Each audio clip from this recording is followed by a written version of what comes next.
I've heard some poorly named movies in my time as a critic, but this one takes the cake, and then like a fat SJW comes back for the whole bakery. This hack Will Jordan can't decide if he made a short film or TV pilot that's 6 minutes too short for any network.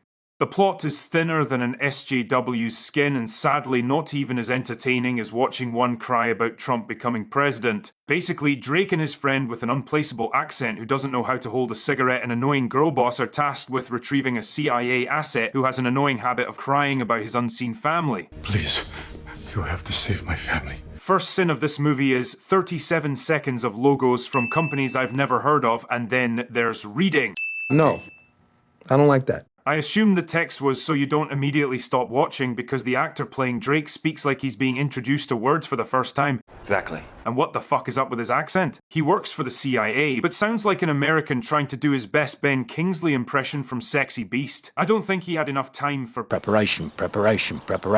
Rogue Elements is a homeless man's version of 24. That's affirmative. It's like a teenage boy's idea of what the CIA is. We never see headquarters or any brass. Just an unseen man named Dan giving the orders. The script is a clunky, cliche-ridden mess, and the dialogue I could hear when the sound mixer wasn't trying to beat Tenet for most intrusive score ever sounded like a Steven Seagal straight-to-DVD movie. Of course, maybe you're a person that can live with it. Most human beings just say, maybe you can live with it, but to each his own, I suppose. This line of dialogue from Drake's unusually accented friend sums up the bad writing perfectly. This looks and sounds like a bullshit rush job. Here's another line that a toddler could have phrased better while shitting their diaper. The only people dying today are those fuckers.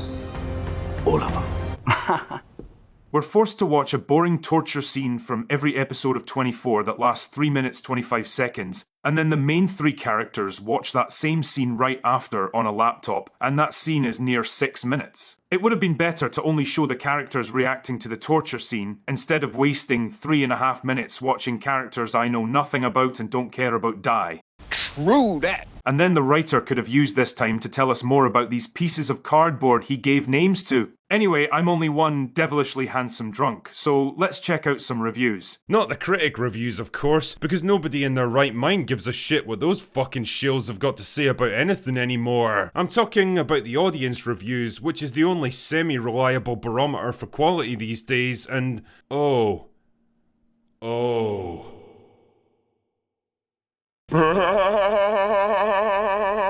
If you're wondering why the teenage audience that this TV series proof of concept short film is directed at hates it, then it could have something to do with the 100-pound girl boss that can beat a man twice her size. A single one of these haymaker punches would probably shatter most of the bones in her face, fracture her skull, and cause severe brain injuries. Nobody is buying this because they know that an actual fight like this would be over in about 4 seconds. Anyway, turns out that guy couldn't punch for shit, because Frost's face looks like she smudged her makeup, and not like she was punched several times. And then there's the other girl boss who can take a hit from an RPG, only to get up and embarrass the hero of the story. Oh, Jesus, come on! Rogue Elements is super low budget, but there's no reason this couldn't have been feature length and spent time developing the characters. I know it'd be people just standing around talking, but so was The Man from Earth, and that's a great movie. There's plenty of interesting and successful low-budget movies, but Rogue Elements has no interest in showing us something we've not seen before.